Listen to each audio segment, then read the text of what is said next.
Thank you, Linda. So, Larry, the Republican Party is being described as a mess right now. It's so divided that they can't get anything done.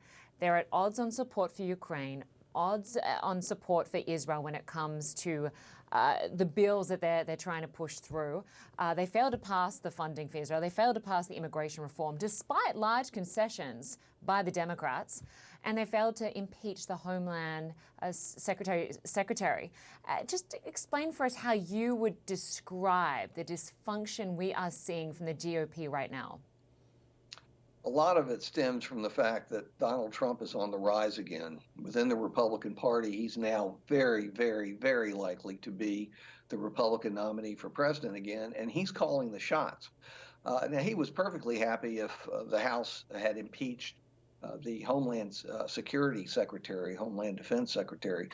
But the problem there is it would be immediately dismissed by the U.S. Senate. You need 67 votes to convict anybody who's been impeached on any position, whether it's the president or a member of the cabinet. And there's zero chance of getting probably even 50 votes for that, much less the 67 they need. So this is a waste of time. It's a waste of money.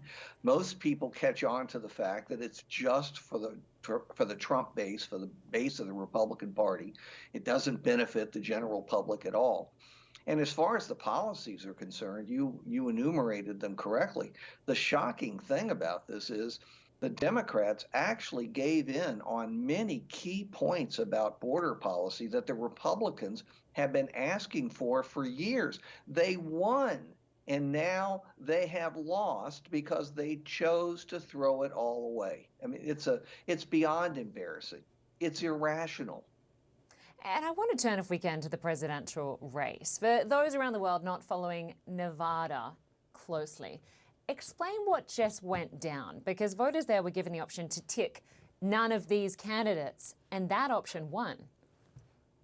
Yes, now we need to revise the use of the word embarrassing, because we've got to come up with something stronger.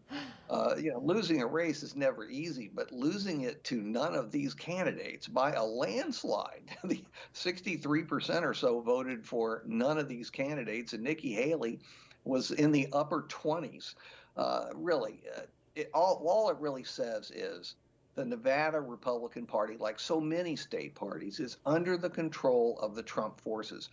They put these two separate contests in an argument with the non-Trump forces, essentially making the primary toothless. No delegates were allocated yesterday in the primary. All the delegates will be up in the caucuses tomorrow. Donald Trump will get either almost all or probably every single delegate from Nevada. Haley isn't even contesting the caucuses, which is the only place where you can get delegates, which are essential to win the nomination. So her campaign is in a shambles, and you and I have about the same chance she does of being the Republican nominee for president. Clearly neither of us are running, but Nikki Haley has gone on the attack when it comes to age, attacking both Joe Biden and Donald Trump for their age, posting a picture using the film Grumpy Old Men. And this is the image just to show our viewers right now. But she also is calling for mandatory tests for politicians over the age of 75. I just want to play some sound.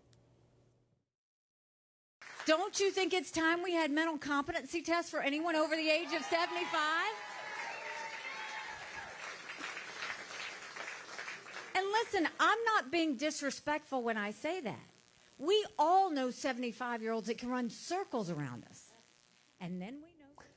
So, and she's not just talking about those two. Obviously, there are plenty of senators that are well over the age of 75. There's a Republican Senator, Chuck Grassley from Louisiana. He's 90 years old. The Democratic Senator, Dick Durbin from Illinois. He's 78. Obviously, the Republican leader, Mitch McConnell, he was 82, and obviously severe concerns over his health.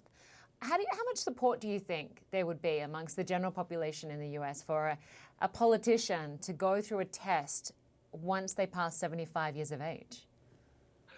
You might even get a majority of the public in favor of that.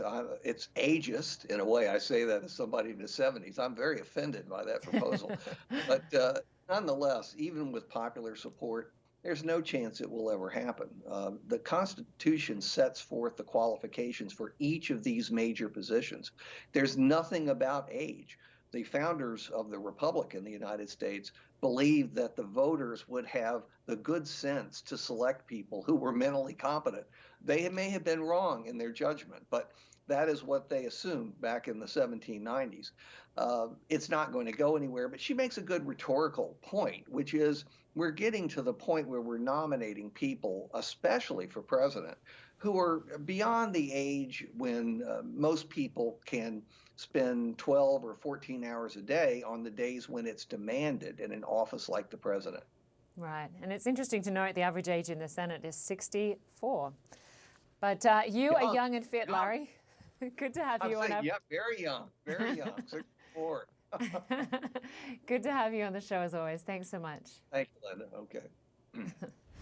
Well, still to come tonight. Any moment now, we expect to hear from U.S. Secretary of State Antony Blinken. He's been in Israel and the West Bank today for crucial diplomatic talks. We'll bring you that live when it happens.